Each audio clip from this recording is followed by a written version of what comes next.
Hey guys, just before we get started, I wanted to mention that we brought our subscribed audience from 31% to 42% over the past month, which is huge as we make our way to our 100k goal. Last time I mentioned this, we had 1,400 people subscribe in one day, and a lot of people said that they didn't know that they weren't subscribed or had merely forgotten to. So if you wouldn't mind just double checking and clicking that subscribe button if you haven't already and are enjoying the series, that would mean the world to me, as it really does help out the channel a lot. Thanks guys, enjoy the video.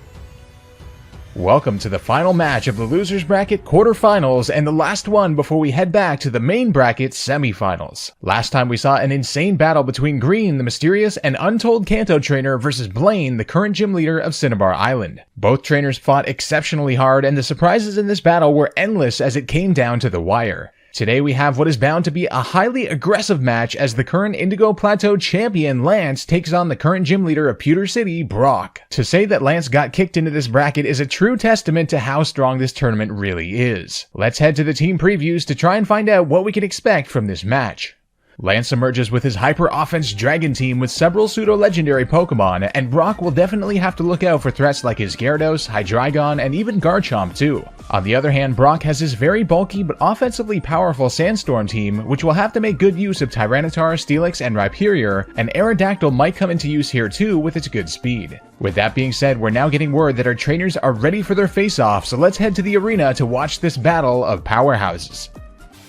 And here we go, the current champion of the Indigo Plateau, Lance, versus Brock of Pewter City. Brock's going to start the battle off with his Steelix. That is a very aggressive lead from him. That is, of course, his signature Pokemon. Whereas Lance is going to go in with the Garchomp, another aggressive lead, so two powerhouses on the field. On the face of it, it looks like Garchomp does have a little bit of an advantage here. However, the Steelixite might change that. The Mega Steelix will now be on the field for Brock's side. A super aggressive lead. He perhaps knows what he's up against here. The champion of the Indigo Plateau after all. Garchomp's going to go with the Stealth Rocks here, getting them set up. That won't be super effective on Brock's Pokemon. But here comes the Steelix with the Stealth Rock. Now that is going to do some damage because, of course, Lance's Pokemon a majority of them are actually flying type, which is a really interesting dynamic with this battle. Garchomp now going for the Earthquake, though, on the Steelix. Stab and super effective. We'll have to see how much that does. Steelix is very defensive, but it does do over half. So that is a dangerous position, but here comes the Steelix with the Heavy Slam. A massive amount of damage, undoubtedly, yes.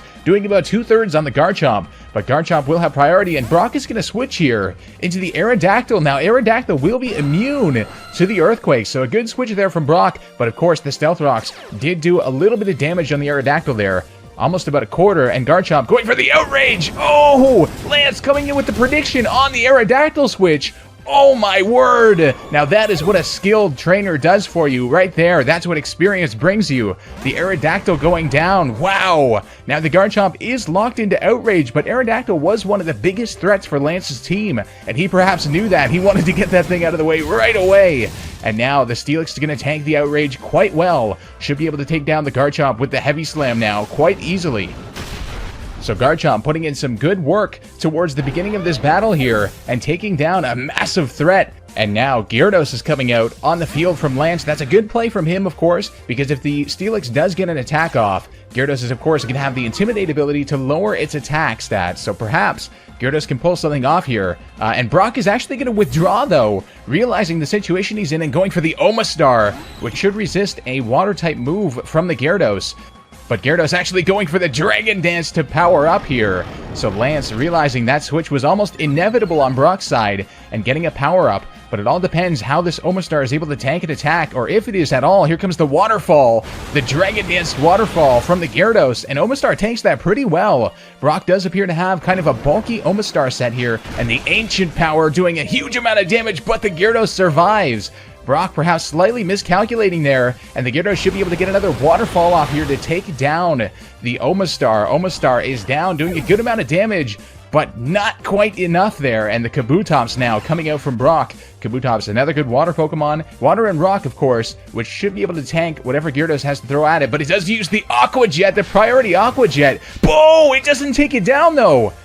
Oh no, another slight miscalculation there by Brock. The Gyarados surviving on 3 HP, going for the Waterfall, and the Kabutops survives as well. So it will be able to take down the Gyarados. but a little bit of unnecessary damage. But perhaps, you know what? Brock wouldn't have really been able to do anything more than that. He would have gotten hit either way. But it's very unfortunate that Aqua Jet was not able to take down the Gyarados.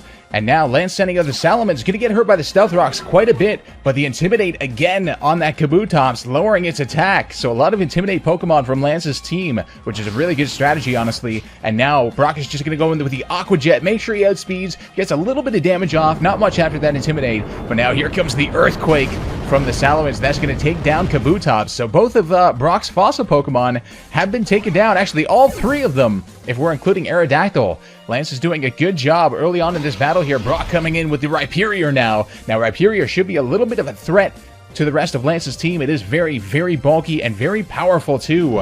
He's going to stand with the Salamence. He doesn't want to take anything from that Rhyperior, whatever it has to throw at his team. So he's going to go in with the Earthquake, get some good damage off, but now the Rhyperior can respond with an Avalanche, 120 base power, 4 times super effective move.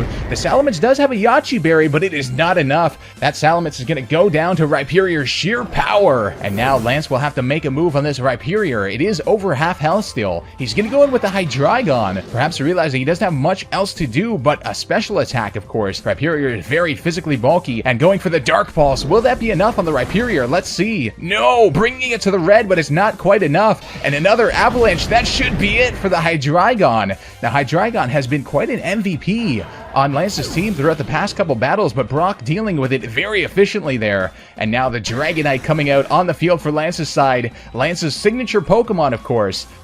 We'll have to see what this Dragonite can accomplish here. Going for the Earthquake. Dragonite's got immense power. And that Rhyperior going down, putting in some good work, though, with that Avalanche, of course. A very tough move to get onto Rhyperior to begin with. Brock has some resources up his sleeve, apparently.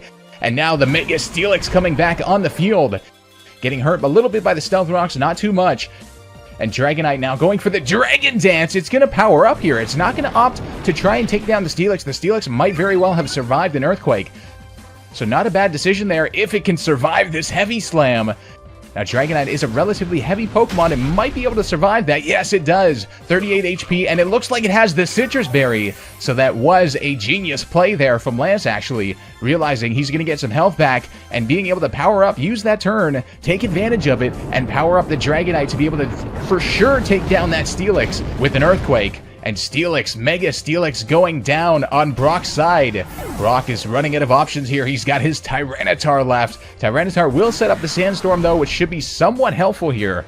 But of course, the Stealth Rocks did damage it a little bit. It has to survive, presumably an Earthquake here from a Dragon-Danced Dragonite. We'll see what happens. The Earthquake on the Tyranitar. Is it defensive enough to survive this? Oh, yes! Just barely hanging in there on what must be, I don't know, maybe 10 HP. And now the Tyranitar can go for the Ice Punch, 4 times effective on the Dragonite, taking it down.